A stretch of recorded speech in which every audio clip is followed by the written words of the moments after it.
Edu, tudo bem? Tudo bem, Dani. Não vou fazer muitas perguntas, nem muita coisa, mas eu preciso tirar algumas informações de você. Então eu não vou seguir muito uma ordem aqui, mas fica à vontade. Tipo, Tá. vamos só conversando mesmo, assim. Eu queria perguntar pra você de que forma você, enquanto diretor, o Ayrton, enquanto bailarino, de que forma vocês estavam trabalhando o corpo, pensando o corpo para esse processo. Ainda pensando no contexto, iríamos apresentar na Casa Hoffman, tal. E de que forma ele foi se transformando fisicamente, né, esse corpo, Ayrton, para o material audiovisual que a gente chegou depois. Massa. Direcionamentos que você foi dando, como é que vocês trabalharam isso? No começo, talvez também por conta dos meus processos, muita coisa acontece para mim no loco, acontece ali durante o processo, eu não estabeleço tantas coisas assim antes, né? Mas é claro que nós tínhamos algumas ideias prévias, né? Até porque nós tínhamos uma temática que é a violência. E eu lembro que nos primeiros ensaios, né, eu, você, a Elke, a Estela, a gente estava buscando fazer alguns direcionamentos para o Ayrton, e principalmente no campo de improviso, né, de alguns lugares. A Edith também, né, que fez o trabalho de preparação corporal, vocal, através do BMC, do Body Mind Century também, tendo todo o cuidado, né, e afeto, um campo de afeto grande com o corpo do Ayrton. Até porque o Ayrton fazia um tempo que não dançava, estava mais como ensaiador na época. E eu lembro que nós começamos alguns trabalhos no campo do improviso para entender o que aquele material primeiro pode gerar pra gente.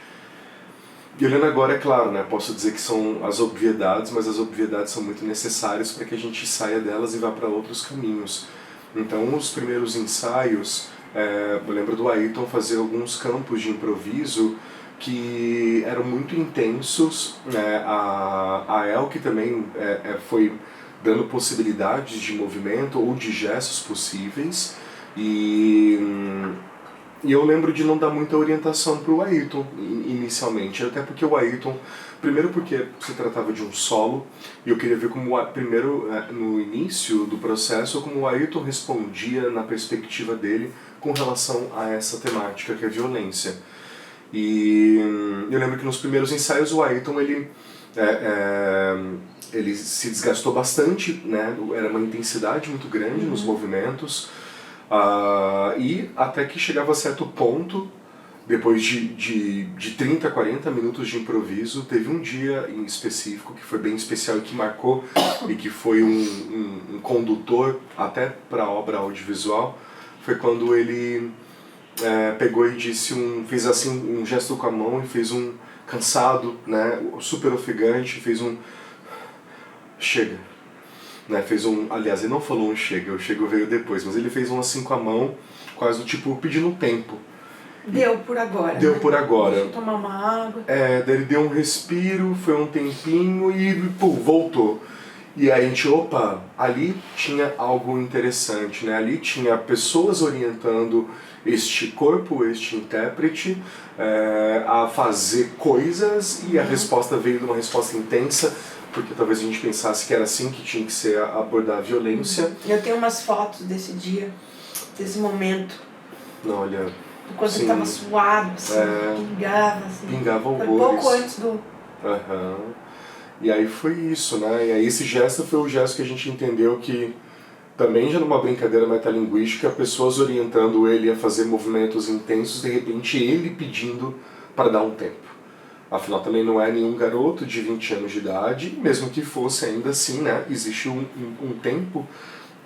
E ele mesmo pediu um respeito, não uma opressão de orientação nossa, mas normal, de se comunicar que... Normal. Cansei. Mas é aí que a gente começa a fabular, né? Que esse movimento pode ser a resposta a algum tipo de opressão, né? Do tipo, por favor, não faça isso, por favor, não me mate, por favor, não chega, né? Não faça isso. E esse gesto foi onde nós conseguimos pensar, ao invés de colocar esse corpo em total estado de violência, como a gente já consegue trabalhar com essas consequências da própria violência. Então, a partir desse gesto, a gente foi encontrando outras possibilidades também de limitação que o corpo humano recebe, né? Recebe violência, transmite violência e se desgasta o tempo todo. E nesses outros movimentos também a gente foi encontrando, né? O Ayrton mesmo, ele dançou por muito tempo dança clássica, balé clássico, em grandes instituições, e ele já tem um corpo, né, muito machucado, né? Ele tem um desgaste na patela, ele teve diversas hérnias de disco. Então teve um momento um pouquinho mais pra frente também que a gente trabalhou uma cena onde ele entrava e apresentava quase como suas chagas, né, aqui, né, sem falar nada, apontava para o joelho, apontava para as costas, apontava para outras partes do corpo e tentava fazer movimentos que ele não consegue mais fazer, movimentos que ele fazia há 20 anos atrás e que agora não é mais possível. Então a gente foi entendendo também um lugar sincero de conduzir o Ayrton a partir da sua própria trajetória com o seu corpo. Um pequeno adendo, eu lembro muito de um outro processo que eu fiz com o Ayrton. Eu lembro que a diretora estava intensificando mais as coisas do que precisavam. E eu lembro que o Ayrton não deu tempo de fazer aquecimento também. E aí eu lembro que o Ayrton estava correndo, não, vambora lá, vamos ensaiar, tinha que criar coreografias. Coitado, estava tentando aquecer. Tentando aquecer o corpo, e ele chegou e falou, chorando, assim, olha, eu preciso aquecer meu corpo, porque senão ele não me responde. Né? Eu preciso entender ele, eu preciso que ele esteja aqui comigo, né? Então, fiquei pensando também como para um bailarino, né? Para uma bailarina. Dá esse tempo, por favor. Como movimento é extremamente importante, né? Que esse diálogo, então, acho que o nosso processo com relação ao corpo foi também de encontrar o grau máximo de sinceridade a que o Ayrton poderia se auto-perceber ali. Legal. Uma outra pergunta que eu queria te fazer é de que forma você estava conduzindo essa equipe e a equipe, né, estava lidando com as condições, né, de forma bem horizontal, que você sempre trabalhou dessa forma, né, sempre que eu digo nesse trabalho, pelo menos, né? Sim. Não uma figura de diretor. Oh, meu Deus, você também quer conversar? Quer contar alguma coisa sobre violência? Eu participei do filme. Eu participei do filme. Lindinho. Não, deixa eu conversar com o Edu. Você deixa? Pode ficar, fica aí quietinho. Então, eu queria te perguntar, Edu, de que forma você estava trabalhando uma estratégia coreográfica com a Ayrton em relação àquele espaço cênico da Casa Hoffman, de que forma você estava pensando esse trabalho. Sim. Com relação ao espaço, com relação ao corpo também, já vem da pergunta anterior, mas em relação a essa questão coreográfica, assim, dessa forma mais de compositiva mesmo da coisa, assim. A gente, das ideias prévias que nós tínhamos, havia uma que era... a primeira coisa que a gente pensou lá com relação ao espaço da Hoffman, já que lá seria o lugar da apresentação, foi de fazer um espaço de arena para que o Ayrton se apresentasse, né? Então o público ficaria ao redor do Ayrton, nós faríamos um ciclo e o público também se assistiria, né, nos seus ângulos, para que a gente também pudesse ampliar e potencializar esse voyeurismo em cima desse corpo fragmentado, recebendo e transmitindo violência.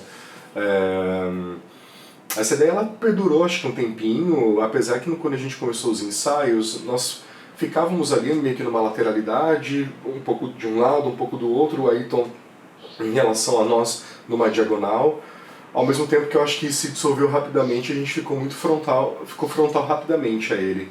E aí começou, nos primeiros disparos que a gente teve nos ensaios, começou a se entender, a partir da arquitetura cênica, o que nós vamos criar de efeitos, linhas estéticas, né? O que a gente vai compor e que talvez possa gerar algum tipo de resíduo contextual. E o resíduo contextual que a gente começou a criar era fazer uma Skinner Box, uma caixa laboratorial, onde o Ayrton essa era quase a nossa historinha que a gente estava tentando entender, não que ela viesse assim tão dada para o público, mas talvez seria alguns elementos bem dados, né? O público ficaria frontal, assistindo, quase como se fossem pessoas. Eu gosto muito desses espaços para esse tipo de temática que realmente o público fique frontal. E foi por isso minha mudança da arena para esse palco que não é italiano, mas que fica na frontalidade, principalmente por conta ainda, né, desses conceitos de vigilância e punição de Foucault, né, onde eu coloco é sobre a sala de aula, onde o professor consegue observar todo mundo e vigiar e punir.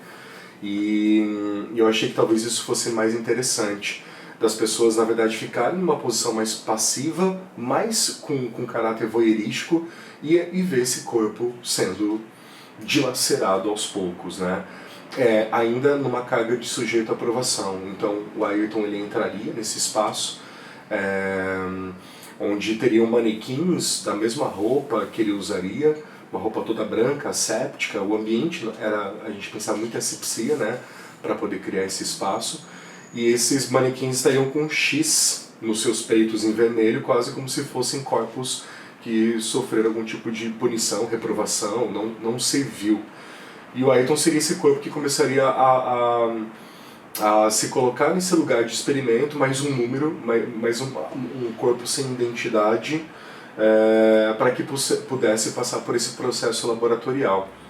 E a primeira cena, o público estaria esperando do lado de fora da Hoffman, tem um quintal, né?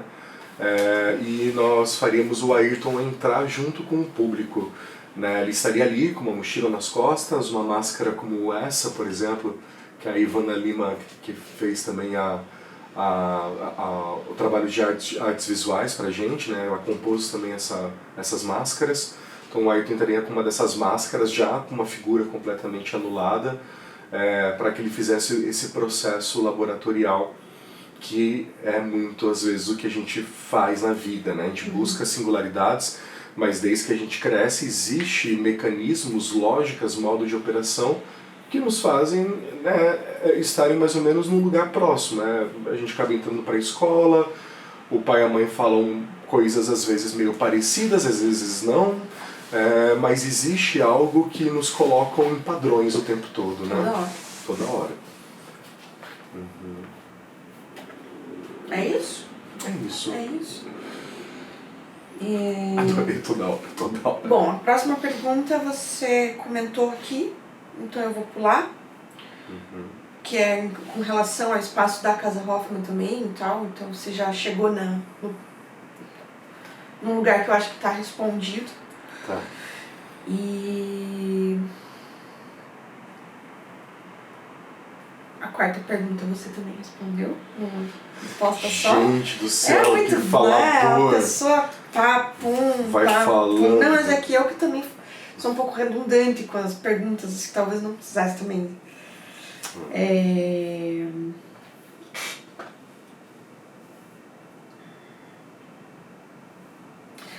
Você acha que a necessidade de ter adaptado esse trabalho prejudicou ou, enfim, de alguma forma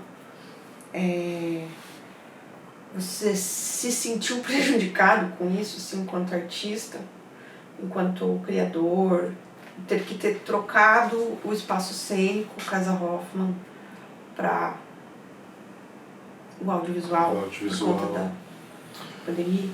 Fica sempre um desejo do passado e também do presente, de certa forma, de ver como isso iria se materializar, né? Esse ano, aí nesse movimento outro da pandemia, eu estreiei um espetáculo de teatro, estava bastante imerso no audiovisual, ainda estou, mas foi muito bom ver algumas coisas se materializarem. Ontem mesmo a gente fez uma gravação dentro de um teatro e foi uma coisa, ai caramba, como é bom, né, ver essas coisas materializarem. Então, do Violência, para mim, dada a intensidade que foi o nosso processo criativo para fazer o filme, foi tão intenso e tão, como talvez tivesse que ser, nem para bom nem para ruim, né? Foi o que tinha que ser, que eu fico muito com ele. A memória que eu fico é muito com a nossa obra, assim. Eu acho que ela teve uma potência que, dada todas as circunstâncias, nos levaram para criar esse material e ter esse resultado. Agora, com relação à obra presencial, também é impossível, né? Agora também imaginar como seria, porque também nós paramos em fevereiro para em março. Nós tínhamos mais ou menos 1 mês e tanto ainda, né, de processo. A gente ia apresentar em maio. E a gente ainda estava muito nas construções de algumas cenas, ainda construindo essa trajetória nossa, que eu estava gostando bastante, o que estava sendo apontado. Acho que ia ficar tão potente quanto, no sentido de dar o nosso recado, de abrir possibilidades e trazer mais reflexões com essa temática atemporal, né, que é a violência e a história da civilização da nossa espécie. Então, não me sinto prejudicado, mas ao mesmo tempo é isso, né? Aquela pulsão, aquele desejo nos foi tirado, né? Literalmente tirado da gente. Em compensação, apareceu outra coisa que também foi legal. Nossa. Não saberíamos que poderia ter acontecido também, exatamente, né? Nos foi dado outra coisa, né? Tirado, mas dado outra possibilidade. E de que forma que a Casa Hoffman e a equipe da Casa Hoffman conversou com vocês, né, do grupo, né? Eu lembro que vocês faziam bastante reunião, vocês que eu digo enquanto direção, né? De que forma eles comunicaram sobre isso, sobre a gente vai precisar mudar para o audiovisual, quais foram as propostas e se eles te deram algum suporte para que essas realizações acontecessem nesse formato audiovisual. Sim. Como é que foi isso? Eu separo um pouquinho duas coisas aí. Uma que é a instituição, que é a Fundação Cultural de Curitiba, e outras as pessoas que trabalham nela. Separa a instituição porque a instituição por si só já é uma máquina muito lenta, né? E é claro que essas pessoas que trabalham nessa máquina lenta também não sabiam direito o que fazer, afinal a gente nunca sabia o que fazer. A gente nunca se deparou com algo assim histórico e catastrófico. Então houve muitas dificuldades de entendimento de todas as partes para saber o que vai ser feito, né? Eu lembro que nós íamos fazer 2 apresentações na Hoffman e outras 2 que talvez seriam alguma cena fragmentada ou um bate-papo nas regionais e regiões descentralizadas. E aí nos propuseram, em contrapartida ao que nós teríamos que fazer presencialmente, fazer 4 transmissões ao vivo, o que nós eu digo os proponentes, né, os coletivos ou artistas individuais, formamos um grupo também para buscar essa unificação e entender o que a gente quer e o que a gente pode também fazer. Isso eu acho que foi muito importante, esse movimento de união, para que a gente pudesse responder à instituição também. Sim. Mas as pessoas que trabalharam lá na Hoffman, né, que estavam na coordenação e produção, foram muito sempre compreensíveis e receberam sempre de uma maneira muito compreensiva as nossas necessidades. Assim, né? Olha, 4 transmissões ao vivo no nosso caso, do nosso grupo, era muito pesado para fazer. Live, né? E também aquele primeiro entendimento, como é que faz uma live transpondo uma peça que nem existiu, que nem estreamos. Como é que vai fazer uma live disso, né? A chance de despotencializar é gigantesca. Então, antes da própria Casa Hoffman aprovar, também teve isso, né? Antes da Casa Hoffman aprovar esse material, a gente já tinha que gravar com o Ayrton por uma demanda. O Ayrton ia se mudar. A mostra acabou acontecendo em dezembro, a gente gravou em julho. Nem estaria aqui para uma live em dezembro. Nem estaria aqui, né? E fora que nós não sabíamos como que ia estar esse mundo, né? Também nesse período.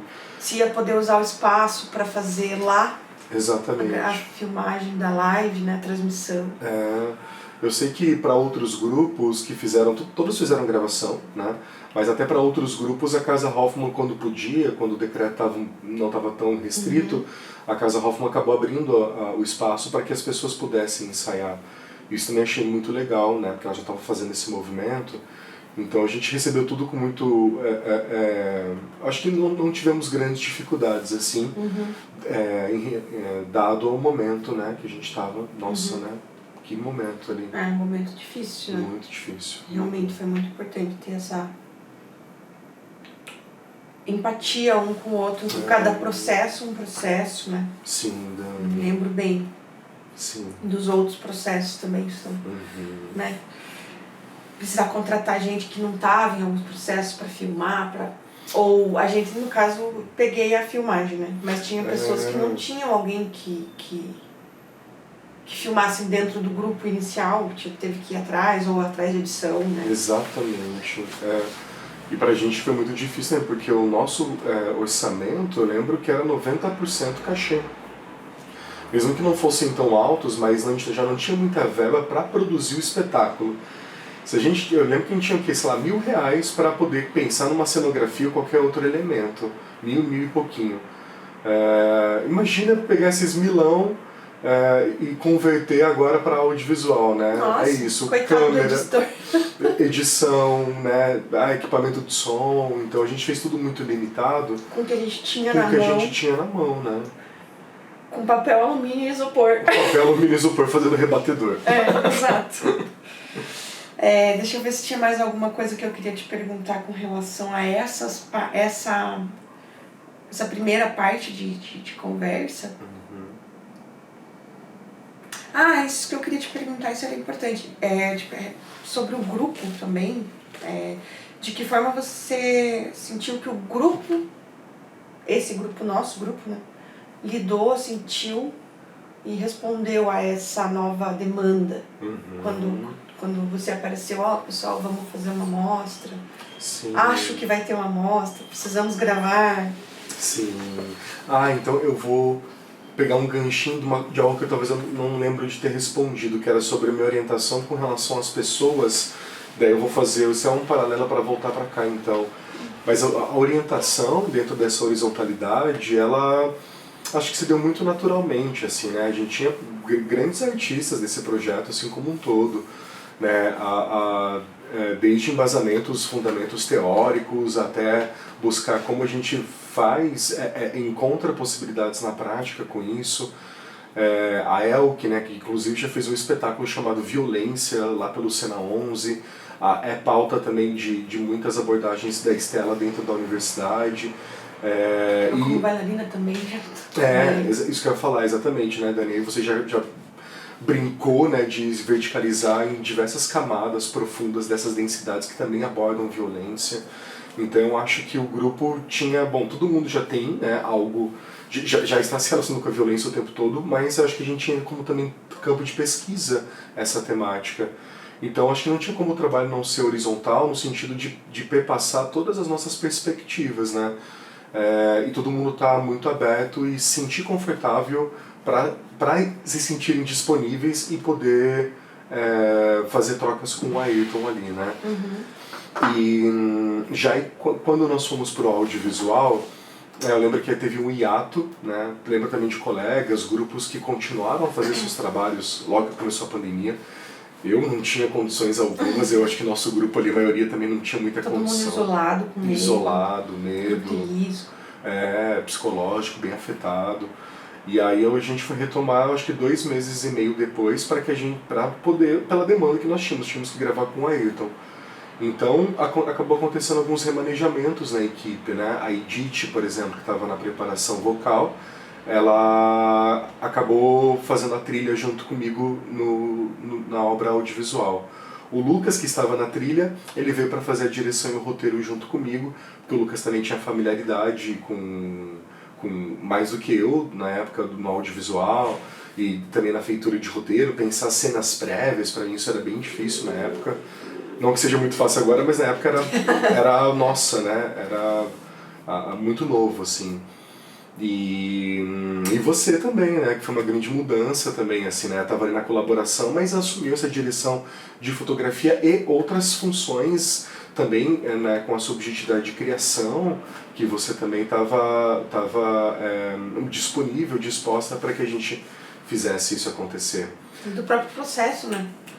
Emergem coisas ali que a gente tem que responder na hora. Exatamente. Vai, faz, vamos resolver isso aqui, né?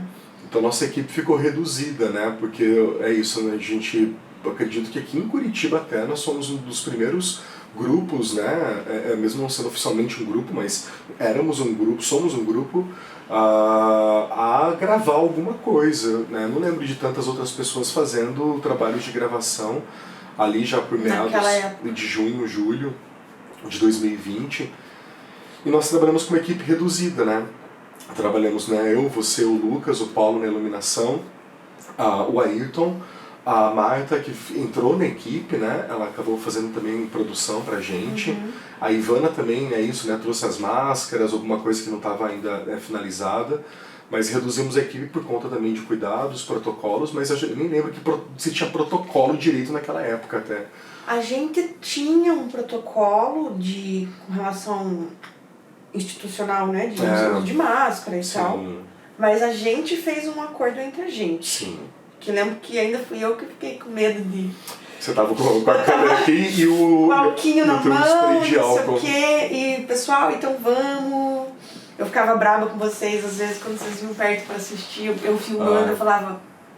Vai pra lá. Sim, né? Todo mundo ia ver na câmera assim, né? Vai mais pra lá, não vem em cima de mim. Aquela coisa assim. A gente trabalhando com medo, né? O tempo todo. Aquela distância que a gente fazia pra almoçar. Que a Marta colocou a gente no jardim. No jardim. A gente ficou muito longe, todo mundo comendo, passando álcool no garfo e lavando a mão e comendo longe, até tentando não falar. Sim. No começo, né? Pra não... né? Que não houvesse riscos nenhum ali. A gente tinha o Ayrton também, o Ayrton também, um corpo né, fragilizado e que depois ele acabou contando, ele tinha pego Covid nesse período já inicial, então é isso, todo cuidado era, né, muito necessário, assim, até hoje mas... E depois quem entrou na equipe foi o Luiz Fernando Nicolosi para fazer a edição, a montagem. Foi a única pessoa de fora que não era da equipe que foi remanejada e que foi necessário para que a gente também terminasse com tempo hábil. E aí a equipe trabalhou legal, né? A gente foi com a equipe para filmagem, mas a outra equipe que estava junto, a outra equipe parece que tem uma separação de equipes, né? Não tem? Mas as outras pessoas que não precisavam estar presentes no dia de filmagem também estavam, né? Eu acho que assim, mensagem e tal, como é que foi isso?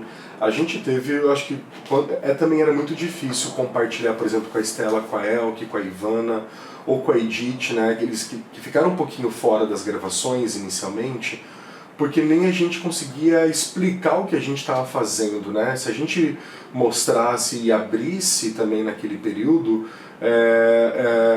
também seria difícil para elas entenderem o que estava acontecendo empiricamente. Foi muito um trabalho empírico, intuitivo. Né? Ao mesmo tempo que eu também conversei com a Estela algumas coisas, lembro de ter feito uma videochamada com ela, dela, Edu, não joga tudo fora, o material do presencial, pega o que está arquivado, né, e traz algumas coisas, e realmente isso aconteceu. Isso é importante. E na pós-produção, e aí foi isso, né, eu fiz uma troca, a Yael, que também a gente começou a aparecer um pouco mais, né, ela foi uma das pessoas também do grupo que ficaram com muito medo, então eu tive algumas trocas com ela, com a Estela, de envio de textos para compor a narrativa do filme. E eu acho também que não tenho certeza que teve um suporte o outro desse grupo que não estava na gravação, que era como a Ivana, né? A Ivana, ela deu um suporte muito grande, porque o Ayrton teve que se mudar por questões de saúde, e a Ivana foi a amiga que deu todo o suporte, que quando a gente foi para uma fase 2 da pandemia, que eu vou visitar só esse meu amigo aqui, né? Eu lembro que a Ivana ia fazer comida para o Ayrton, eles ficavam na mesma casa, isolados, ao mesmo tempo que quando o Ayrton não pôde fazer a oficina de contrapartida, a Elke veio e assumiu a oficina. Então, o cuidado que teve, pensando que a gente teve um trabalho, tecnicamente é isso, né? É um produto cultural, é um trabalho técnico-artístico, mas o campo de afeto que nós tivemos de todo mundo, nesse período, nessa especificidade, foi o mais importante para que tudo pudesse acontecer. É importante mesmo. Sim. Eu acho que por esse momento, assim, satisfeita. Depois a gente volta Eu fico feliz com a sua e faz satisfação. outras perguntas. Obrigada, siga no canal. Obrigado, gente. BBB 23, hein? Tô chegando, hein, Bial? Não é mais Bial, é alguém lá. Glória Maria. Agora é o Tadeu Schmidt. Tadeu Schmidt. Tchau. Tchau. Digam tchau pro Chico. Eu vou também. Eu participei do filme e foi muito legal. Eu vou contar pra vocês depois, vou mandar um vídeo. O que foi, Dani? Foi? Foi. Tchau, Chico. Vem cá, Pepinho. Até daqui a pouco, bonitão. Deitei. Deitei. Aí, Dani. Vou pagar de artista agora, rapidinho, tá? Mas sou eu que tô falando, não é entrevistadora. Ah. Tá gravando? Tá gravando. Tá gravando. Então, retomando, né? Eu tinha perguntado pra você de que forma a equipe da Casa Hoffman conduziu essa... Que maneira elas já vinham conduzindo antes da pandemia, né? O suporte para o trabalho, de que forma essa equipe dialogava com os artistas que estavam selecionados no edital, se existia um diálogo bacana, e de que forma essa equipe conduziu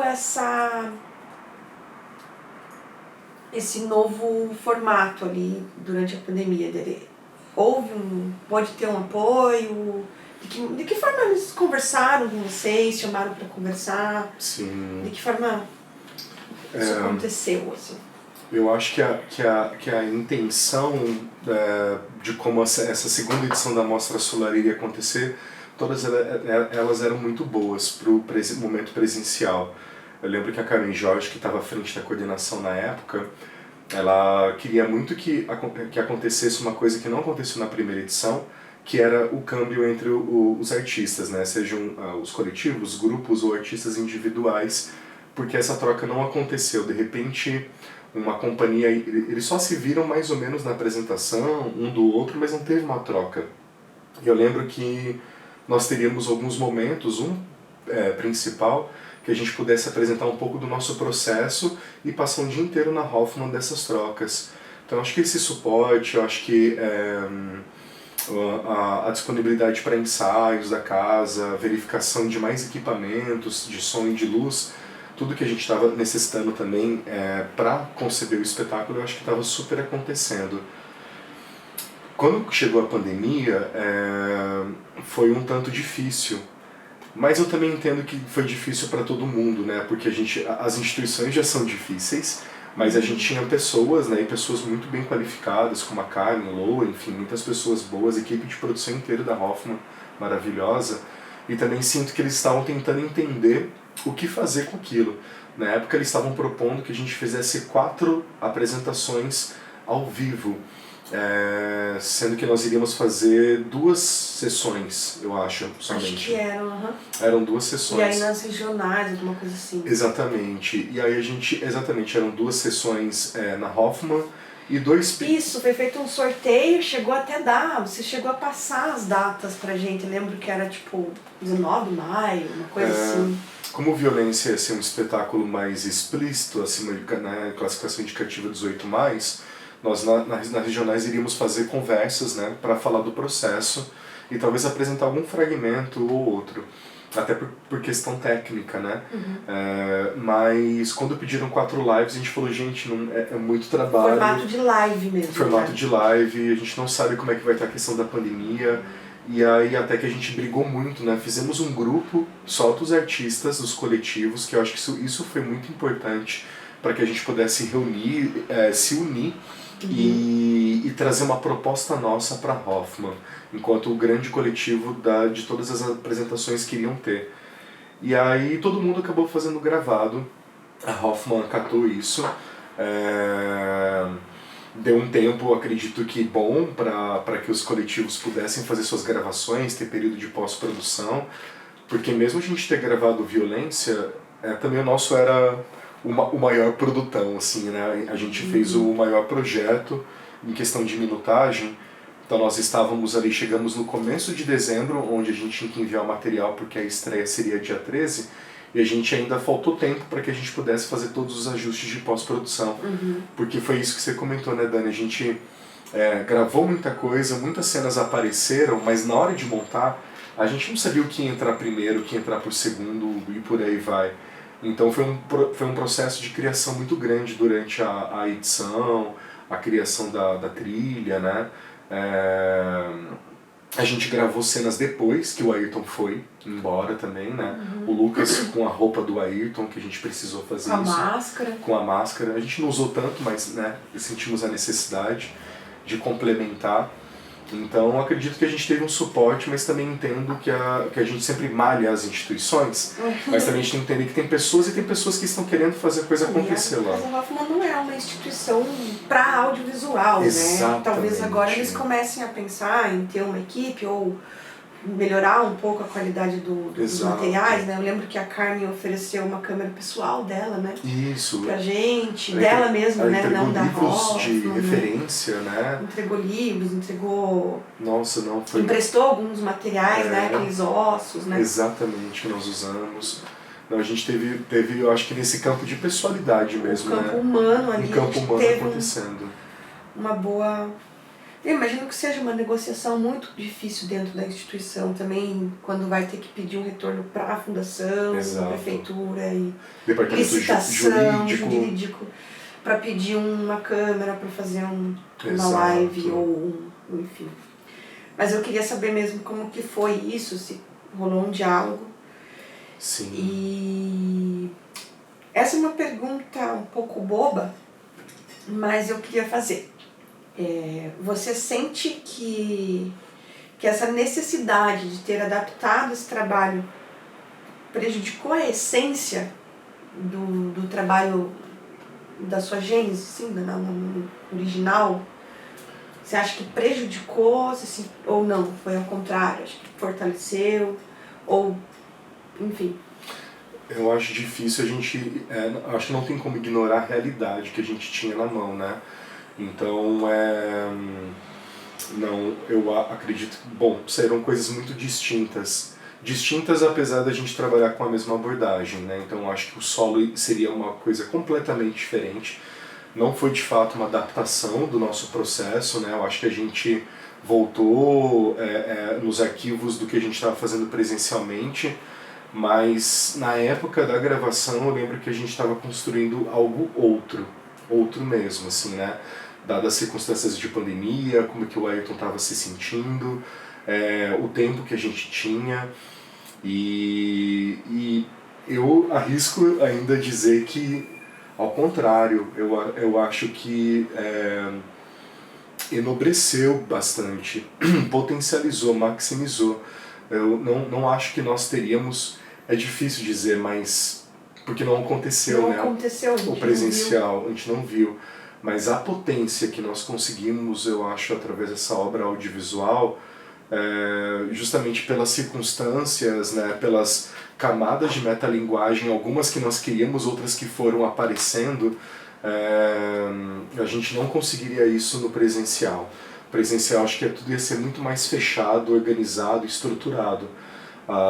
Mesmo que o filme saia estruturado depois, organizado, não se mexe mais, ainda assim a gente sabe, né, nós que vivemos o processo ali, de ponta a ponta, a gente soube a organicidade que nós tivemos. Eu acho que tivemos mais organicidade na obra audiovisual do que se a gente tivesse no presencial. Disso eu tenho certeza absoluta.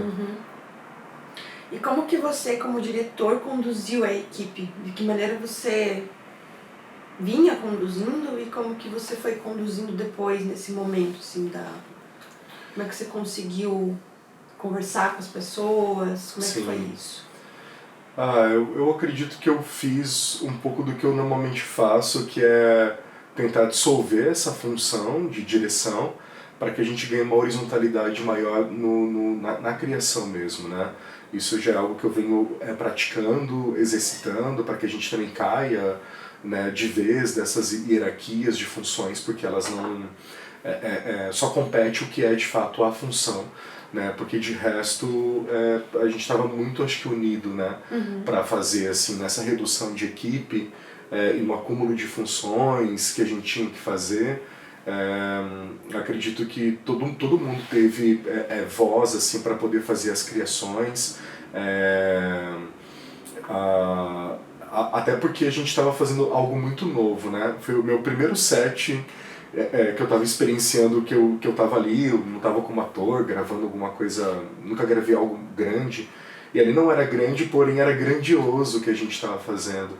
Então, eu acho que a condução foi muito orgânica, né? Eu me sinto mais condutor e estimulador do que, de fato, diretor nesse processo, ou na vida, na verdade, como eu tento fazer. E então, acho que a gente conseguiu fazer, né, olhar, aí tivemos muitas questões técnicas, né, Dani, de entender, desde gravar uma externa, meio-dia, com aquele sol Pode aqui. Pode falar, essa seria a próxima pergunta. Pode continuar falando sobre isso. Então tivemos muitas questões técnicas que o cinema, o audiovisual exige, que a gente teve que lidar pela primeira vez. Eu nunca tinha passado por isso. Então entender a espacialidade, os lugares que nós gravamos. A gente gravou dentro de um condomínio chique, que nós conseguimos essa possibilidade, e isso também entrou como um contexto muito interessante, né? A casa que estava em construção que nós gravamos era uma casa de 4 milhões de reais. E ela teve um contexto muito interessante para que a gente pudesse gravar nela. Então a gente foi mapeando os espaços, entendendo as possibilidades. Lembro do momento que você, né, pegou a câmera e foi junto com o Ayrton gravando, e essa cena era uma cena do tipo, Dani, vai acompanhando o Ayrton olhando pelo cômodo, e isso virou uma cena inteira de 4 minutos do filme, super rendeu material. Tivemos sobra de material, mas eu acho que a gente aproveitou muito tudo o que aconteceu. Então eu acho que cada peça que estava ali, dessa equipe de 6 pessoas, foram essenciais para que tudo pudesse de fato acontecer como aconteceu. Então, né, tínhamos pouco equipamento de luz, não tínhamos o rebatedor, né? A Dani trouxe uma placa de isopor com alumínio, era o nosso rebatedor. Todos os offs que nós gravamos foram offs de celular. Eu comprei um rebatedor com um cachê quando ele caiu. Olha só, gente. Então, próximo trabalho, melhoraram, aguarde as próximas produções. Mas a gente fez de uma maneira muito precária e essa precariedade, claro que a gente também nem bobo nem nada, nem bobas nem nada, a gente aproveitou disso para criar uma linguagem suja, e que pudesse abarcar ainda mais, né, que a gente pudesse potencializar ainda mais a nossa estética do projeto Violência. Eu acho que se a coisa fosse clean, a gente não iria, né, iria para outro caminho. Então a maneira que a gente fez, imagens granuladas, porque a gente tinha pouca luz, gravava, era 10, 11 horas da noite, numa casa, como eu falei, em construção. Não tinha energia. Não tinha energia. Puxava uma tomada lá da casa da Marta, né? Puxava, exatamente. Muita extensão. Muita extensão acontecendo, cafés. Café. E o alumínio foi importante. O alumínio foi importantíssimo. Então eu acho que a maneira que a gente gravou assim foi muito especial, porque tudo foi feito de uma maneira muito orgânica. Ainda na limitação técnica, vejo uma potência como outros trabalhos que eu fiz depois, assim, não que foram daí, né, saiu de um lugar muito limitado para um ilimitado, mas eu ainda olho para o Violência, e ainda com pouca experiência no audiovisual, mas ainda olho para o Violência e ainda vejo a potência que ele da maneira que a gente fez. Então esse lugar de organicidade, seja da equipe, seja das nossas conduções, do trabalho que o Ayrton fez, que foi primoroso, assim, de estar sempre a 150%, eu ainda acredito que isso seja muito a essência que aparece. A gente ter captado essa essência, sinto que ela realmente é transmitida assim como a gente gravou ela. E com relação às funções, foram necessários remanejamentos, né, de funções desde do inicial, né, quem vai fazer o quê, a gente estabelece umas funções, mas que conforme as coisas vão acontecendo, até porque você trabalha dessa maneira mais horizontal, todo mundo se mete um no outro, a fim de, né, dar uma potencializada no trabalho, e a gente vai girando. Mas foram feitos grandes remanejamentos de funções, assim, tipo sei lá, tipo eu tirava fotos, eu ia fazer um cartaz, talvez tirar umas fotos do, sim, né? Sim, de vez em quando acompanhava ali, dava uns pitaquinhos com relação ao corpo e tal, por também ser bailarina e tudo mais, lá na Hoffman. Mas acabei assumindo direção de fotografia, que também foi a primeira vez. Então já tive um remanejamento, mas ainda ali dentro do campo da imagem, né? Sim. Teve algum remanejamento de função muito assim? Acho que o maior mesmo foi o Lucas, que o Lucas ele estava para fazer a trilha do espetáculo e operar o som, e ele assumiu a direção e roteiro junto comigo. Acho que, né, além da sua, mas justamente já nessa trajetória que foi orgânica, assim, a do Lucas foi bem grande, porque o Lucas, ele estava, né, até na época da escrita do projeto, ele inclusive estava elaborando junto comigo, assim, né, compartilhava com ele o que eu escrevia, então nós mandamos o projeto super juntos, assim, e o Lucas, ele já tinha mais estudos, um pouco mais de conhecimento técnico em cinema do que eu. Contanto que ele elaborou a primeira cena que nós fizemos lá do carro, né? A cena de como assassinar alguém, como ser bem sucedido em assassinar alguém.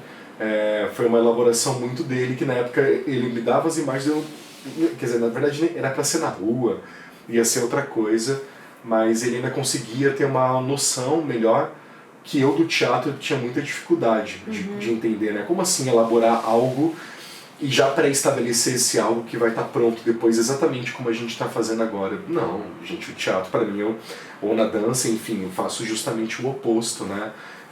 Eu abro mão de tudo que eu sei para que a gente construa em estado uníssono, né, as coisas. Então foi uma dificuldade que eu tive na época de ter alguns entendimentos de como isso ia se comportar. Muitas vezes eu olhava para... ficava olhando pro Ayrton e não olhava na câmera, porque queria ver essa cena, queria ver esse acontecimento. Olha pro... Você tá dirigindo um filme, olha. Acho que eu tenho que olhar pra uma tela, pro monitor. Eu tenho que acompanhar a tela agora. E eu ainda olhando a sensibilidade do Ayrton, mais preocupado com isso do que de fato com o que está sendo gravado. Então acho que o Lucas foi bastante cúmplice nesse projeto, assim. Foi bem importante pra mim nesse momento, nessa cena foi bastante importante também. Ele tá me acompanhando ali, porque eu também tava tentando entender o que vocês queriam. Enquanto imagem, mas enquanto cena também. Conceito, né? Na imagem ele meio que falou, e aí eu fui construindo e aproximando um pouquinho, afastando a câmera. Questões de ajustes mesmo, de luz, de enquadramento, tivemos... e distância focal, coisas de técnica mesmo, né? Mas eu tava tentando entender, mas o que é isso? Tipo, a gente tem um carro agora aqui, né? Não entendi ainda, me ajuda, o que tá acontecendo? Tivemos uma entrada depois, né? Que foi o Luiz, né? O Luiz Fernando Nicolosi, que foi super querido, né? Ele é editor, trabalha com teatro. Essa era a próxima pergunta, se foi necessário contratar algum outro profissional, alguém de audiovisual, para dar continuidade no trabalho, alguém que não estava na equipe originalmente, teve que entrar? Sim, eu fiz, né? Eu faço algumas composições, eu comecei a aprender a fazer edição nesse ano também, inclusive. Então muitas montagens eu acabei fazendo, mas também senti que ia faltar tempo para montar. Conversando com o Lucas já conhecia o Luiz, já fazia, né? O Luiz formado em cinema, também trabalha com teatro, então acho que ia ter essa sensibilidade bacana. Falo teatro também por pertencer às artes cênicas, a dança também ser das cênicas, a gente tem um outro campo que a hora era presencial para que a gente também mantivesse essa organicidade. E o Luiz também trabalha muito com documentário, né? E nós tivemos muitos relatos do Ayrton gravados também. Então o Luiz ele entrou em agosto com a gente, acho que ele foi tocar mais no material em setembro. Eu fui também, justamente por conta do tempo, fazendo algumas montagens para auxiliar, tipo a cena do boxe, entre outras. Eu fui fazendo a montagem também, mas também completamente aberto às sugestões que o Luiz foi dando. Mas também, como ele não participou do processo, ele também precisava ouvir daqui, né? O que vocês querem, para onde vocês acham que vão. A Edith também ela estava mais fechadinha, ela entrou a partir acho que de outubro para novembro e trouxe algumas composições que ficaram, enfim, né, bem legais também pro projeto. Então, acredito que é isso, né? A entrada do Luiz foi bem incrível, mas acho que foi o único profissional que entrou além da nossa além equipe. da equipe, né? Uhum. E como que foi pensado esse som da Edith? De que maneira ela foi trabalhando? Como é que ela já vinha trabalhando lá, pensando para Hoffman? Como é que foi conduzido isso? À distância, né? Porque ela ficou Sim. muito, completamente, né? Fechada, né? No presencial a Edith não faria trilha, né? Seria o Lucas. Ah, é verdade. Ela estava acompanhando, isso é interessante de olhar, né? Como a nossa equipe é muito interdisciplinar, né? Muito. Ela estava fazendo preparação de corpo e eu já estava viajando aqui. Porque a Edith ela traz, né? Uma multi-instrumentista maravilhosa, mas ela também faz um trabalho muito incrível de corpo. BMC, né? E voz e tudo. E aí foi isso, como outro remanejamento, é verdade, né? Como o Lucas veio comigo com a direção e roteiro, eu puxei a Edith para ajudar na trilha. Eu já tinha alguns sons elaborados, eu fui desde música licenciada e pegar música licenciada e remixar, tentar encontrar espectros de som para poder trabalhar, então eu preparei o material para apresentar para a Edith por conta do tempo, para que ela pudesse também já saber ter alguns direcionamentos para onde poderia a trilha. E uma música que me chamou muita atenção era o Natural Boy, do Frank Sinatra, uma música que eu acho que cabia muito bem para a trajetória, que tinha também um contexto, uma das abordagens que a gente trouxe é um contexto um tanto fabular, e a música tem toda essa magia, um tanto Disney, e a Edith fez uma versão mais intensa do Natural Boy, uma releitura muito bonita. E mais uma composição, acho que a Edith está com 2 composições na trilha sonora. Então eu acabei dividindo com ela, mas ela foi essencial, assim, né? E eu queria que tivesse alguma coisa também de canto, de voz, e a Edith ela trouxe maravilhosamente bem, assim. E com relação ao som do próprio ambiente ali, foi feita alguma edição? Foi naturalzão? Com relação às coisinhas, né? Tipo, cachorro latiu, a gente tava conversando com o Ayrton. Foi feita uma limpezinha de ruído, deixou... Né? A gente gravou com o que tinha, não tem um super microfone de lapela, coisa, né? A gente gravou com o som da câmera mesmo, mas foi feita uma higiene ali naquele som, ou vamos com ele nesses momentos, né? Sim. Nenhuma higiene, Dani. A gente deixou todos os ruídos. Ai, tá faltando higiene. Todos os ruídos eles ficaram presentes, assim. Porque eu acho que coube também, assim, né? Justamente para trazer essa organicidade, assim, né? A gente tem um som, ele não tá equalizado de ponta a ponta. Às vezes escutando, principalmente dependendo de onde a gente escuta, tipo televisão, vai ter que rolar um momento, até porque ainda falta, a gente não fez isso, né? Porque daí estreamos, a gente, né, fez a Bienal do Ceará e depois a gente não mexeu mais no material. Mexi numa versão para fazer curta-metragem até 15 minutos, daí essa eu masterizei de ponta a ponta e equalizei. Mas o filme que tem 46 minutos, ele dá uma oscilada muito boa de volumes, inclusive. Então são coisas a serem feitas ainda, porque faltou tempo, mas a gente deixou, né? Contanto que o Chico, que apareceu aqui, ele adora participar, até quando a gente gravou o depoimento do Ayrton, tem um momento que ele fala de cachorro, o Chico começa a chorar, enfim, barulho de micro-ondas, e eu lembro que foi muito gostoso quando a gente gravou o depoimento, foi justamente isso, né? A gente tava ali, né, silêncio no set, vai gravar, aí apareceu a Amanda, que mora aqui onde eu moro também, e a gente meio que relaxou de uma maneira que eu tinha passado um texto para o Ayrton decorar, o Ayrton não decorou, não teve tempo hábil para decorar, e a gente relaxou de uma maneira, talvez seja sobre isso, talvez seja como a Dani falou ali antes, né, da gente captar tudo que a gente puder dessa maneira super natural. Então teve barulho de micro-ondas, a Amanda colocando comida, e eu acho que tudo isso deu um tom muito interessante pra gente, assim. E eu queria te perguntar uma outra coisa que eu tinha posto lá para perguntar na frente, mas acho que agora é o melhor momento, sim, que envolve um pouco fotografia também, coisas mais técnicas, assim. Quais noções de fotografia foram importantes para a conceituação do trabalho? Daí eu coloquei ali entre parênteses foco, cor, enquadramento, movimento de câmera, ângulos, né, enfim, planos. Isso alterou alguma coisa na narrativa ou nessa sequencialidade das suas propostas iniciais da presença, a presença da câmera? Isso alterou Nossa. como que foi isso, assim, de entender esse espaço que era a Hoffman e esse espaço quadrado Sim. da tela, mas com muitas outras informações, né? Distância, Sim. focal, cor, enfim, ângulos, outros. Assim. Como é que foi pra você? Como é que você pensou isso como diretor? Assim? E como que você conversou comigo? Eu sei a resposta. Como é que a gente conversou?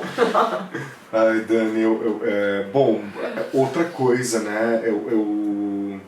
Eu acho que foi muito bem. Teríamos uma plasticidade no presencial, eu acho que de ponta a ponta, por conta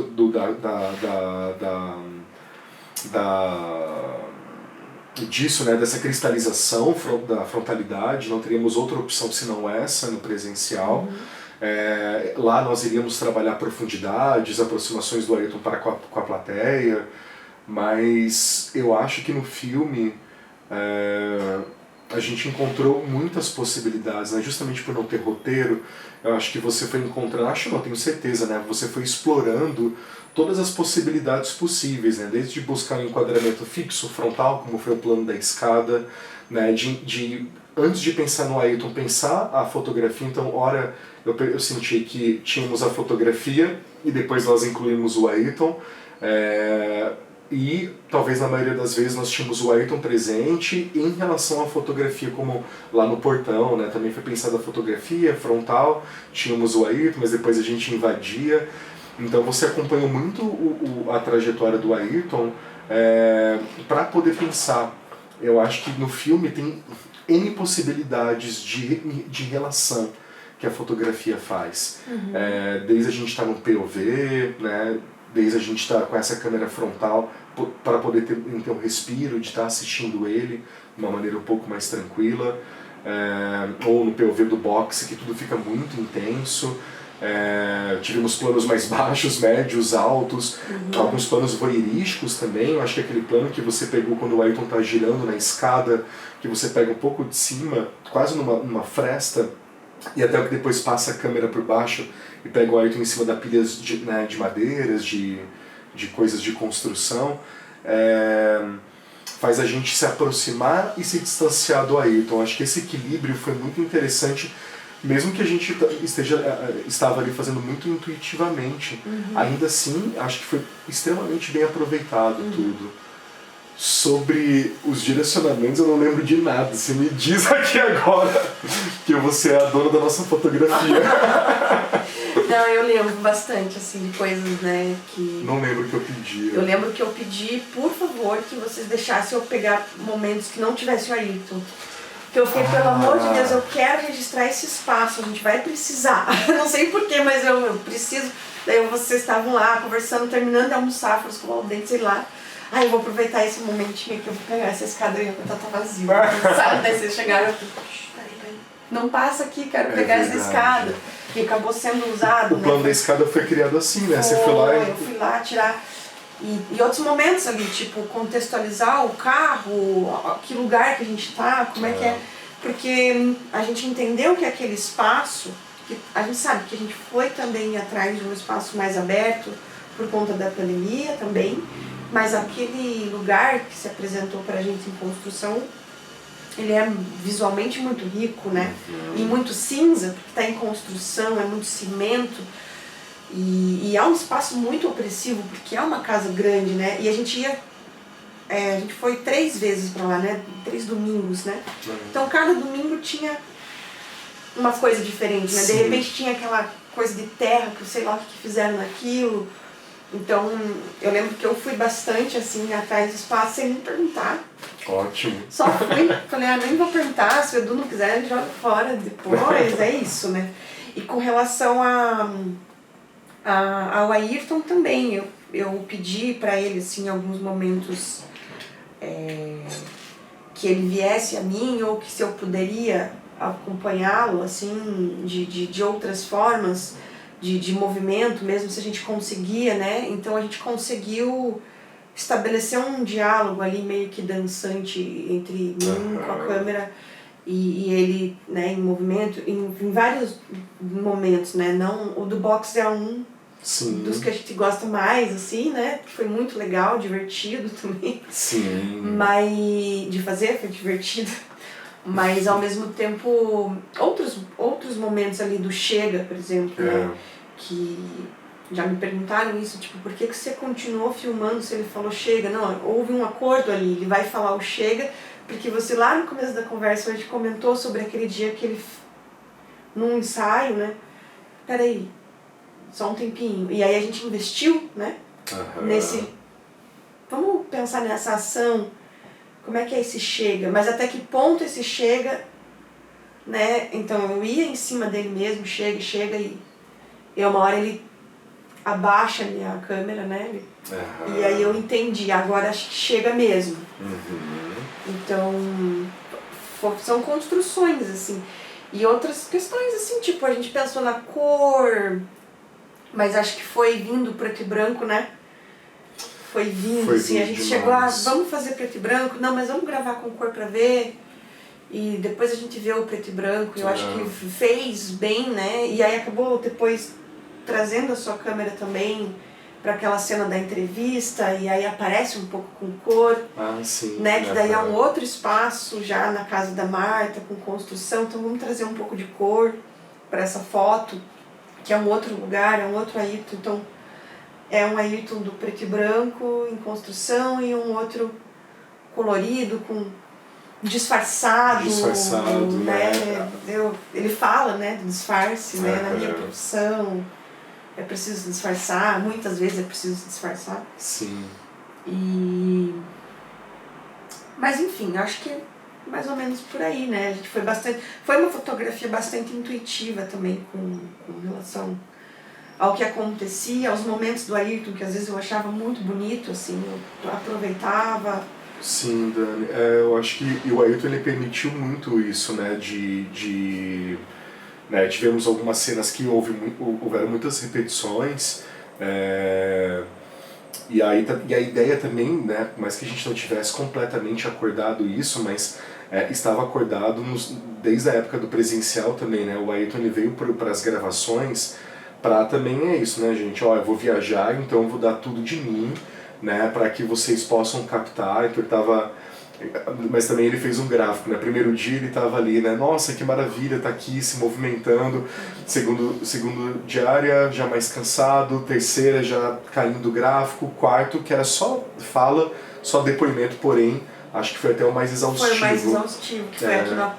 Que foi aqui. Eu lembro no terceiro que a gente pegou o que a gente já tinha, que a gente levou um projetor, né? Exato. A gente tinha uma cena que a gente queria construir com o projetor sendo filmada, a projeção por cima dele naquela parede, né? Sim. E para construir aquela cena a gente retomou o que a gente fazia lá na Hoffman. Exato. Então ele ficou, sei lá, uns 20, 25 minutos naquele estado pra gente conseguir pegar aquela baba. Exatamente. Aquele chega, mas ele precisou, então vamos filmar tudo isso. Então a gente já esperou anoitecer, aquele dia a gente conseguiu acabar a diária e daí teve que ficar esperando anoitecer pra conseguir construir E teve aquela metalinguagem mesmo, né, que a fotografia que é ele com ele mesmo, sobre ele mesmo. Sim. E metalinguagem também da gente, né? A Marta que estava na produção, ela fez os offs.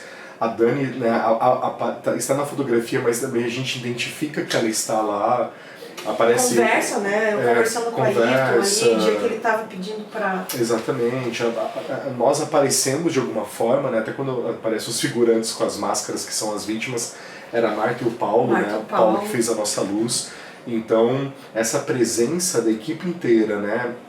Então tivemos essas camadas de metalinguagem, desde fazer o projeto Violência Entre Nós, desde a gente também criar essa ficção de que existe uma instituição chamada Projeto Violência que conduz um homem a fazer vídeos, né, e seu processo de degeneração, e também nós, que somos a equipe do Projeto Violência, conduzindo o Ayrton a lugares, né, muito sensíveis para que aquilo pudesse acontecer. Então acho que todas essas camadas ficaram muito bem expostas e a fotografia mostrou todas elas acontecendo. Inclusive com relação a essa dissolução das funções, né? Essa cena que eu me lembro bastante que o Ayrton tá passando textos, que eu lembro que ele queria escrever de uma forma como ele leria ou daria o texto para ele estudar. E eu estava sentada ali com a câmera ali, com ele, sem ligar. E aí acho que você viu a gente fazendo isso e... Dani, eu vou ligar aqui, tá? Eu vou filmar isso aqui que eu achei interessante. E aí tava ali, tava enquadrado, você ligou a câmera, beleza. Então teve momentos, né, que... Dani, deixa que eu pego. Sim. E aí você veio, eu fui acompanhando. O Lucas também teve momentos. Posso tentar fazer desse ângulo? Pode, pega aqui. E ao contrário também, né? Tipo, então a gente foi... posso experimentar um pouquinho para ver se eu consigo uma ideia que às vezes eu lembro que o Lucas teve bastante isso também. Você também. Já às vezes não consegui dizer o que você queria em imagem. Posso tentar mostrar? E aí pegava a câmera para tentar mostrar e aí conseguiu o material, né? Tipo, daí dava uma ajustadinha, deixa uma arrumadinha no foco ali, um negocinho. Mas deu pra, né? Tipo, mas deu pra dissolver essa função também, demais. Né? Então isso foi bem bacana, assim. Eu acho importante comentar isso. Mas pra gente ir pra um final, tá ficando muito longo. Tá acabando, gente. Tá acabando, mas tem 3 perguntinhas que eu queria fazer, que eu não sei se elas vão ser importantes pra mim nesse momento, mas eu vou pedir elas, que se eu quiser essa informação depois eu não preciso de... vamos conversar de novo. Mas é sobre suas influências pro trabalho, que eu me lembro que a gente leu Diante da Dor dos Outros, da Susan Sontag, pra mim foi muito importante. Sim, por conta da questão da fotografia mesmo, do estar ali, do sensível com o Ayrton, num estado de guerra, mas que não é guerra, né? Mas é uma guerra interna ali e ao mesmo tempo do contexto da criação. A gente está criando um contexto ali também para aquele corpo que se apropria dos seus, mas que é uma outra materialidade ali para aquele corpo. Então, para mim foi muito importante mesmo. E eu queria saber, assim, de que maneira esse livro, essa leitura, exerceu uma influência no seu trabalho, a ponto de você, Dani, olha, sugiro, te recomendo, você me mandou um PDF, te recomendo, se você quiser, se você conseguir ler a tempo, antes da gente começar a filmar, eu lembro que você me sugeriu. Sim, Dani. E de que maneira, o que fez você falar assim, Dani, dá uma lida nesse trabalho, o que te deu? Foi ali também que eu comecei a estudar um pouco mais de fotografia, né? E não só fotografia, mas sobre imagem, que é algo que, enfim, né? É quase o que nós somos hoje, né? Também operando nesse outro lugar que é o mundo virtual. Então, e eu acho que a Susan nos nutriu de muito disparador narrativo mesmo, né? Desde entender toda a história que ela traz, né? Dos simulacros, das reconstituições que eram feitas para apresentar aquela imagem, daquela imagem que ela foi concebida, foi extremamente organizada, estruturada, como uma imagem de guerra. Ela quer criar um contexto quase como se aquilo fosse espontâneo, e não é. Assim como é uma selfie, né? Uma pessoa que vai fazer uma selfie, ela vai fazer 30 fotos para poder postar uma, e você olha, elas estão completamente idênticas. Então a elaboração da imagem é algo que ela está muito presente na nossa lógica, na maneira que a gente pensa, na maneira que a gente interpreta ou enfim, se comporta. E o filme, né, o Violência, ele fala muito sobre isso, né? Ao tempo todo a gente tenta construir uma imagem de uma figura que não consegue se manter, né, que essa matéria orgânica não consegue mais fazer manutenção de nenhuma outra imagem, né, já que a gente tem essa corrente de violência passando, permeando aquele corpo e que tenta se sustentar através da imagem. Acho que isso no filme fica muito nítido, né? Seja até na primeira cena, acontece o primeiro esfacelamento, ele mata alguém, de repente ele já não dá conta daquilo, já tem efeitos colaterais, e a gente vai fazendo esse processo de degradação mesmo daquele corpo. Então a principal influência de fato foi a Sontag, por também trazer, né, um corpo político através, para mim esse livro é um grande manifesto muito afetuoso para que a gente possa refletir, já é um livro, né, mais antigo, para que a gente possa refletir como essas imagens hoje se dão, como elas dominam, como elas estão postas, multiplicadas cada vez mais. E é só sobre isso, né? Hoje tanto faz qual é a imagem, imagem atrás de imagem, atrás de imagem, imagem, você olha, né? Eu tive uma dificuldade muito grande, inclusive, vou misturar um pouco os assuntos, mas quando eu estava, mas já que é para falar também de influências, eu lembro que eu estava pesquisando, acho que era o Heidegger, se não me engano, filósofo, e eu estava tentando encontrar uma finalidade de resultado numa obra filosófica. Estava completamente errado, equivocado, mas tentando encontrar alguns fundamentos que nos amparassem além da obra, sendo que tudo que a gente precisava era a própria obra em si. E os contextos, né, as fake news, os disparos de bots na internet, eu acho que todo o trabalho do filme inteiro é para a gente chegar em uma reflexão, tá longe de ter uma conclusão, porque a coisa está simplesmente acontecendo, é difícil ter reflexões, conclusões, mas que a gente possa refletir sobre esse mundo que nos exige uma velocidade muito intensa, de um mundo que hoje nos gera uma incapacidade de conseguir refletir, armazenar, para que possa gerar alguma reflexão, né? Isso que está na sua mão é um cérebro, esse computador atrás de mim é outro cérebro que a gente tem, e aqui há a incapacidade de armazenamento, logo a incapacidade de eu poder elaborar minimamente algo que seja sincero ao que eu sou. Não que essas imagens não sejam sinceras, mas é como a gente fala no filme, né? Não acredite em todas as imagens que chegam até você, porque não se pode fazer isso, né? E o que acontece é uma crença muito grande através das imagens. Mesmo que a gente viva num mundo polarizado, pluralizado, ainda assim a imagem ganha uma verdade absoluta. São as pessoas que estão em estado de depressão, mas elas, né, não abrem mão daqueles sorrisos que não existem além daquela imagem, nas suas redes sociais e por aí vai. Então, acho que a obra, né, a gente traz o Ayrton em diversos estados para que a gente também, através da dor que ele também trouxe e compartilhou com a gente, que a gente também reflita que os nossos corpos eles são muito frágeis. Essa matéria orgânica aqui ela é muito frágil, ela se esvai muito fácil. E essas imagens, elas não fazem a sustentação que a gente imagina que elas façam, assim, né? Então acho que a Sontag, ela trouxe muita fritação para as nossas cabeças.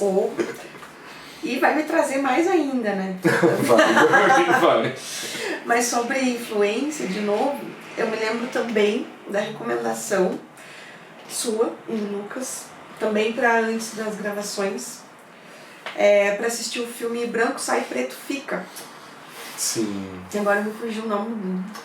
Aldirley, esqueci o sobrenome do Aldirley, mas é Aldirley o nome do diretor. E de que maneira esse trabalho também exerceu uma influência a ponto de você falar, assista, vai ser importante, pra gente compartilhar de uma mesma referência, né? Sim.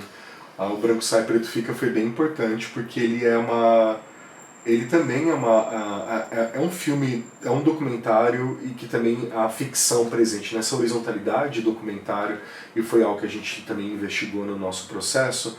O Branco Sai Preto Fica tem algo muito especial, que é um filme feito com orçamento grande, mas ainda assim ele é feito de uma maneira grande, que eu digo, né? grande brasileiro, olha lá, não é um orçamento muito grande, mas eu digo bem maior do que o nosso, com certeza. Enfim, com equipe de longa-metragem, essas 80 pessoas no set. Mas, ao mesmo tempo, Odilei Queiroz, o nome dele. Mas ele tem uma trajetória muito sincera, né? Ele nasceu na Cinelândia, ele é do movimento do rap, do hip hop desde os anos 80, conhece toda a comunidade. Ele já tinha feito um outro documentário que retratava também a situação dessa galera.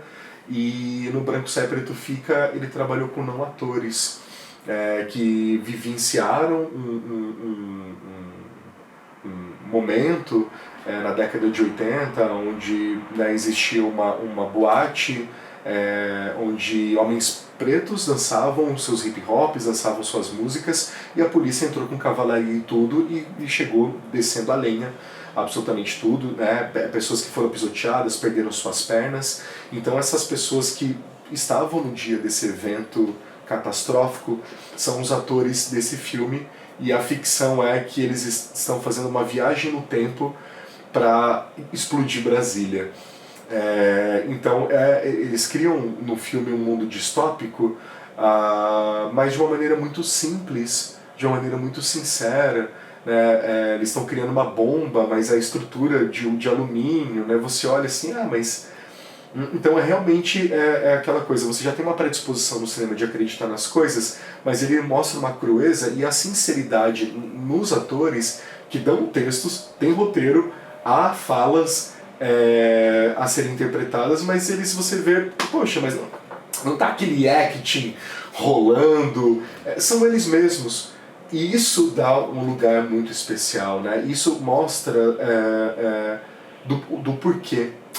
Mais do que o que está sendo apresentado, você entende todo o propósito do que está acontecendo nesse filme. Uhum. Então, eu acho que o Branco Sai Preto Fica foi uma referência muito grande para que a gente também fizesse a nossa tentativa de ficção, mas também trouxesse a organicidade e o propósito do porquê que nós estamos fazendo isso. Legal. E uma última pergunta para finalizar, que já fomos longe aqui conversando, mas, né?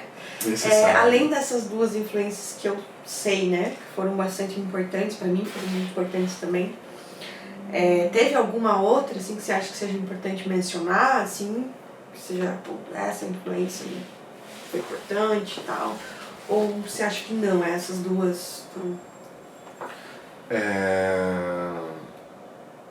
Gente, me deu um branco do nome do filósofo. Tá no crédito do filme. Mas deu um branco de saber o nome, mas esquecer. Agora me deu também. A gente faz uma citação dele. Mas sabe, branco de... Eu sei quem que é, mas dá um esquecimento na hora. Tentando lembrar da citação. É no final do filme que você coloca. Isso. Inclusive a tela é branca. Oi? Deu branco e a tela é branca. E a tela é branca. Cena. Ai. Exatamente. Filon. Qual que é a citação? Aí. Tirar um print da citação depois. Ai, gente.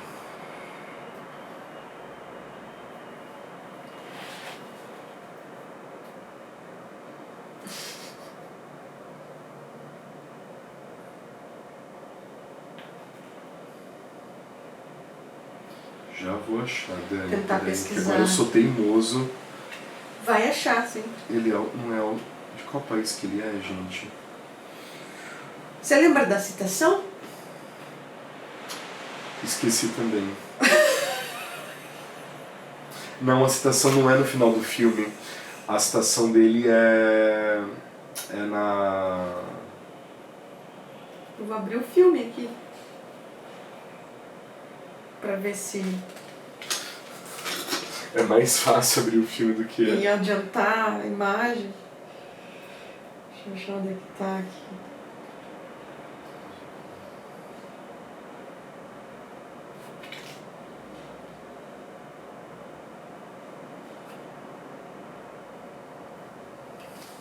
Ai, gente. Tão pesado o arquivo aqui que tá tentando abrir o filme e não abre. Vou achar aqui,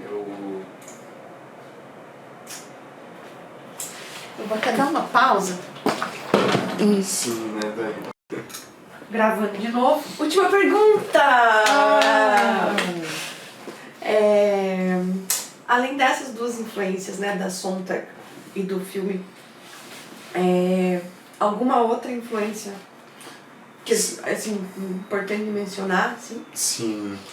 Tava difícil de lembrar o nome, mas né, tem um filósofo contemporâneo que foi bem importante, que eu também não conhecia muito as obras e também o que ele traz, mas é interessantíssimo porque ele também fala muito de cinema, ele é cinéfilo, então ele traz muitas discussões filosóficas a partir de filmes, fazendo análise, que é o Slavoj Žižek, ou Zizek, mas eu vou falar Zizek, que é como normalmente eu escuto aqui no Brasil. O Zizek é um filósofo contemporâneo muito polêmico, de muitas falas polêmicas, principalmente nesse período de polarização, não só do Brasil, né, porque o Brasil também teve um efeito dominó, né, mas outros países que também viveram e vivem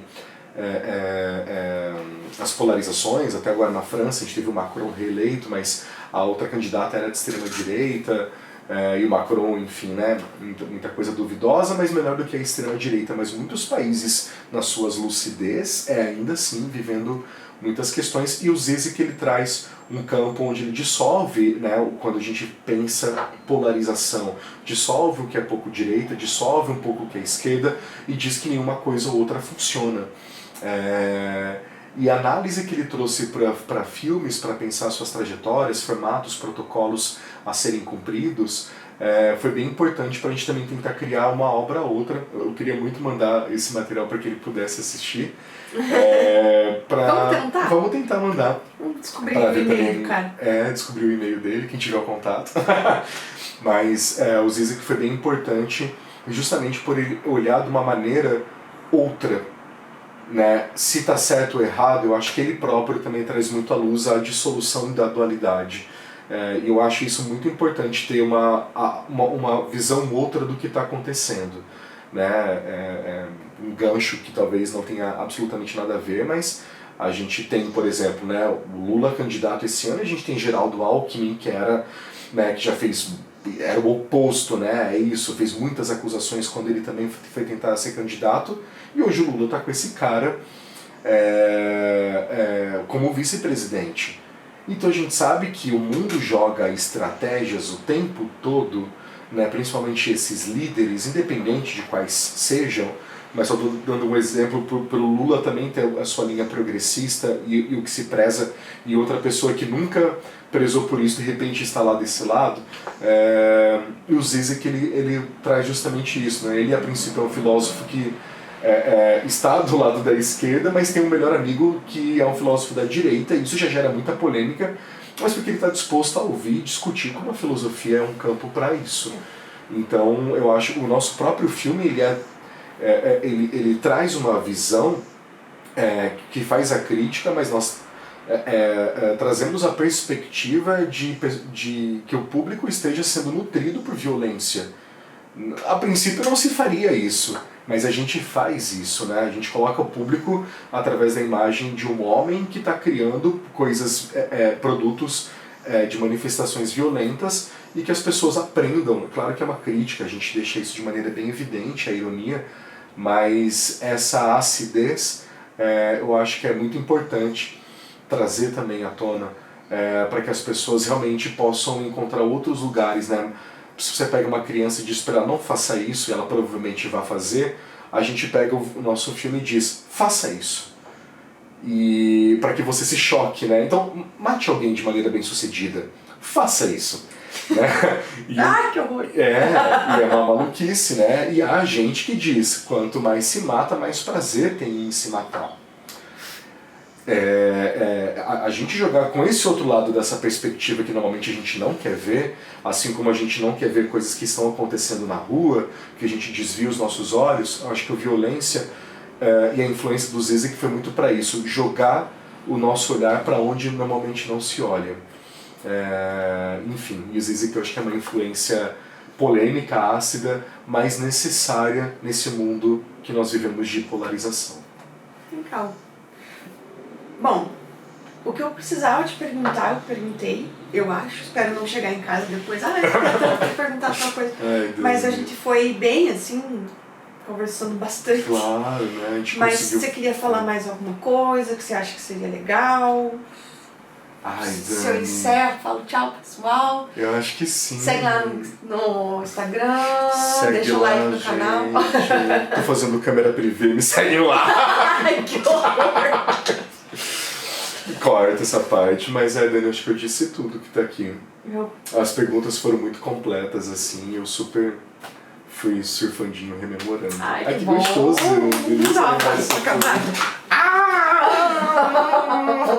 Obrigada, Edu. Ai, Obrigada mesmo. Valeu demais.